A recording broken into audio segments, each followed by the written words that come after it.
Together, go! Doctors on walks,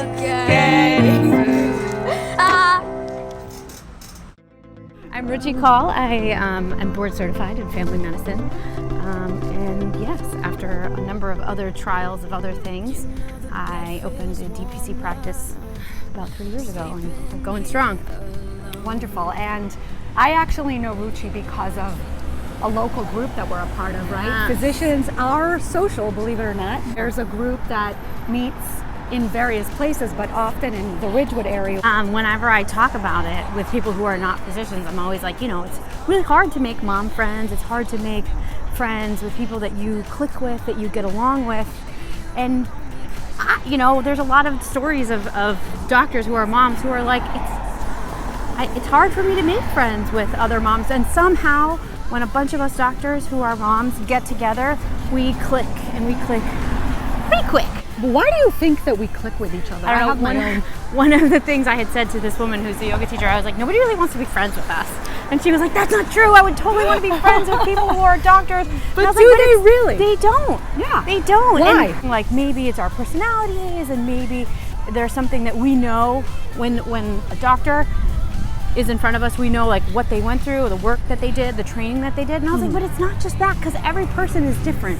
Right? But there's still something underlying that makes us click. And I don't know what it is.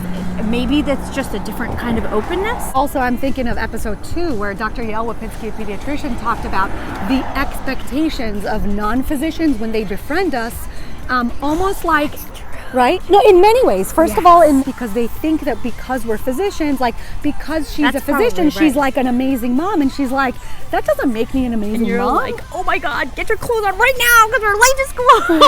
Exactly, like every other mom. Right, which is funny because that really pushed me to do this, because I was like, I'm a human like you. You're expecting so much out of me that is not humanly possible. PMG started, which is the Physician Moms Group. Physician Moms Group on Facebook and social media, and I would be on the phone all the time, and my husband would be like, PMG, and I'd be like, yes. Or I'd be like, I have a friend who, and he'd be like, a friend or a PMG? And I'd be like, okay, I don't really know them. Right. But I feel like I know them because they're on But that's a social commentary media, on the right? online world too, Yes. because we're making so many friendships thanks to the online world. Because we are physicians, we have a level of trust in the friendship, right? Yes, it's not like you're befriending a random online personality. Right. The person's earned a medical degree, so that almost gives them clout. Yes. And makes it okay to befriend them online. Yes. And that's the power of these physician communities. Right. And so I was like, well, maybe there's real people in these groups that also get on the computer and write stuff. And maybe I can meet some of them. Absolutely. So I created the local group. Those issues that come up in your life, like my clinic ran late, or the hospital administrator wants me to see 7 billion patients, and I can only see 6 billion because that's my capacity, or whatever it is. A lot of those stories are the same, and our jobs are so inflexible in certain ways, and that, I think, when you talk, I don't have to explain that to you. Of course. Right? But someone who's not a doctor, they'd be like, why can't you just go 15 minutes late? Well, I can't. Right. That's just not how it works. And it's interesting because there's 2 facets to that. There's the venting facet, the venting portion, where we get together and we vent. But then there's a step further, and there's, of course, those are important things. But then there's this additional component, which is we can actually get together after we vent, and some of us may actually do something about this. And so you see a lot of advocacy movements and movements using the online world and the relationships we've made in actually initiating change, right? And so suddenly we are fighting back, and that's where we're trying to empower, especially through SOMI Docs. We're trying to empower the physician world to sort of take this by your hand, create a physician voice or a physician brand, and do something with what you're so passionate about, because you already have the degree, you're already an expert. And we're out there, and we're in the trenches. So I admin another group called Mom Doc Stepmoms. There's a whole unique set of problems, one that come along with stepmothers, and two that come along with stepmothers who are doctors. And typically the people who are on the group are the people who need the support, so they're having trouble. What is your favorite sporting? Do you engage in exercise? I should more than I do. I just recently restarted doing yoga, which has been lovely for me. I just feel like almost 20 years younger, which is lovely. I didn't actually used to feel old, and then I had children. I mean, I learned as a 40-year-old that the choices that my mom made when she was older, they really had nothing to do with me. Not that they had nothing like, oh, I don't have children, but like it was about how she was satisfied and what worked for her. But as I got to the same point in my life that she was when she made those choices, Right. I was like, oh, I totally get it. Okay. So you were know? resentful at the time as a child, Yeah. but now that you're a career woman and a successful woman at that, you do actually understand where she came from. I do. Do you think it actually, her not showing up and things like that actually worked to strengthen you and make you resilient because you didn't? Because my life didn't like fall apart if my mom didn't show up to a That's game. Like interesting, it was right? fine. That all of us have our disappointments. My And 5-year-old was very disappointed that she couldn't sleep in today, and she had exactly. to get to school. Love on that. time. Exactly. Sorry. Right? Sorry. I mean, it's all relative, these disappointments, and sometimes we have this guilt where we're so hard on ourselves for a certain disappointment we're inflicting, but we don't think of the grander scale and the grander scheme of things, and that we need to disappoint sometimes, right? To make the kids stronger. Actually, what doesn't kill you makes you stronger. What doesn't kill you makes you stronger. I don't know even words. But Kelly Clarkson. Yeah, we got it. She does. My nanny called me while we were talking and was like, "Can you meet us at the duck pond to play?" And I was like, "I'm busy right now." Yeah. And the whole like disappointment of like, if I have a day off, should I spend the whole entire day with my child? Think about the outcome of forcing yourself to do something with your child when you're not into it, and then that makes you almost angrier, and sometimes you'll take it out on the kids. So at the end of the day, like, was that worth forcing yourself So to do? I left at drop off, and I'm coming back for pickup, and I'm doing the things. I mean, I'm going to actually meet a patient for lunch. She just started college. That's great. So I'm going to go visit her at college and see her room and how take her out nice to is that? lunch. Yeah. How personal is I have that? time for that. But you know, my nanny makes my life work. Yes. Well, any external help can make our life better, Yeah. right? When you form a we have team. all of the help. That's I wonderful. have my parents, I have my husband, I have so my nice. nanny, I have my neighbor. Yeah. You need that in life. You need help. Takes a village. It does. It really does to raise kids. All right. Or just to like be. Yeah. No, I agree.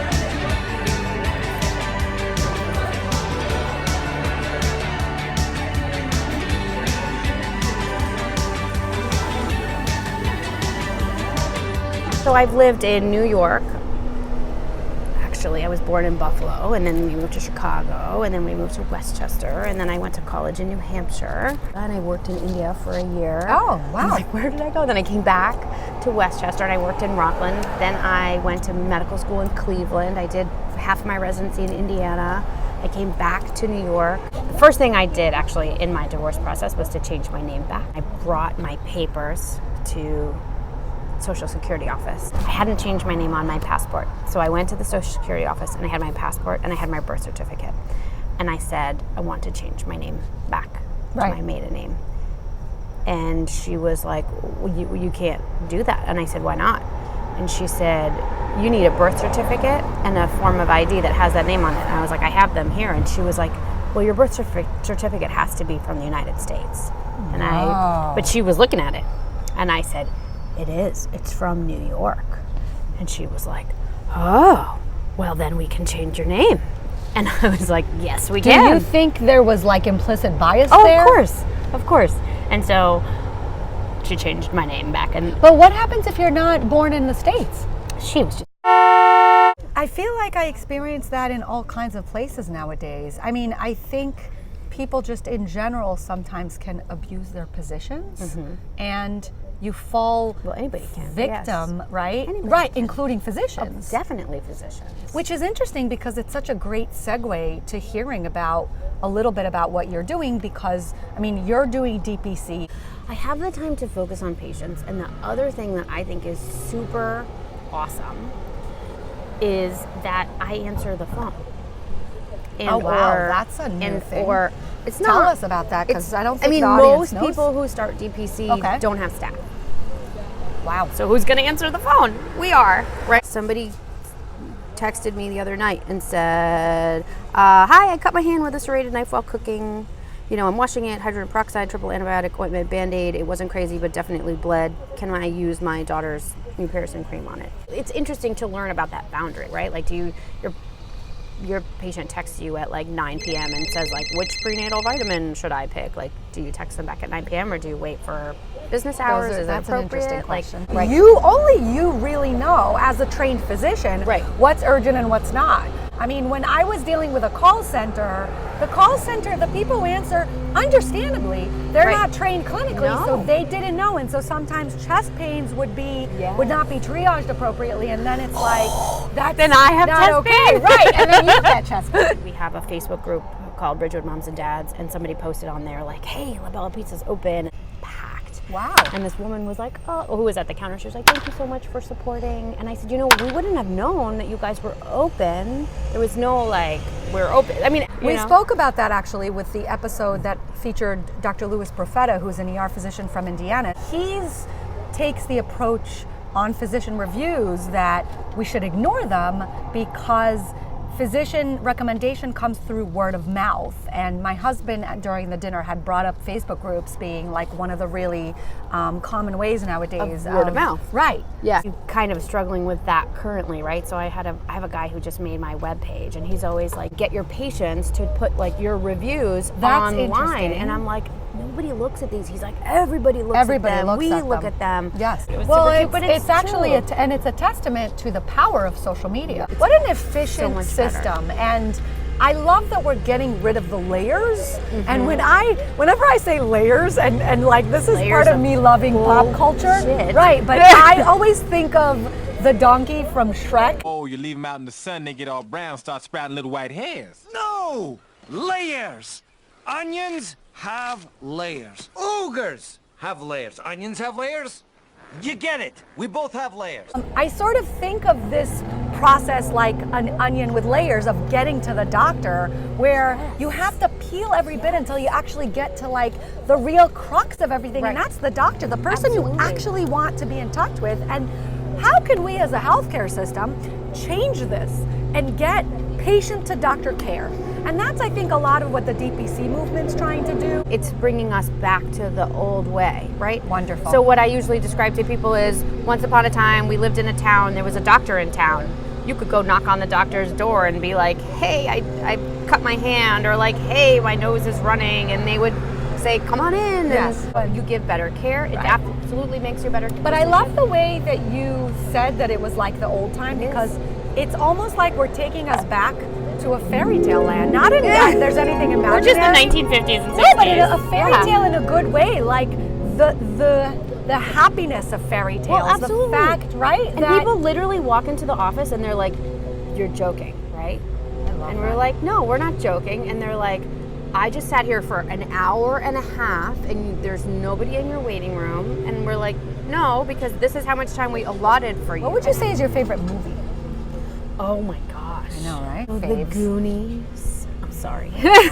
Great one. What's your favorite food? Speaking of docs on walks with food, getting food. Speaking of docs on walks, getting What is food. your favorite type of food Type of and food. food item?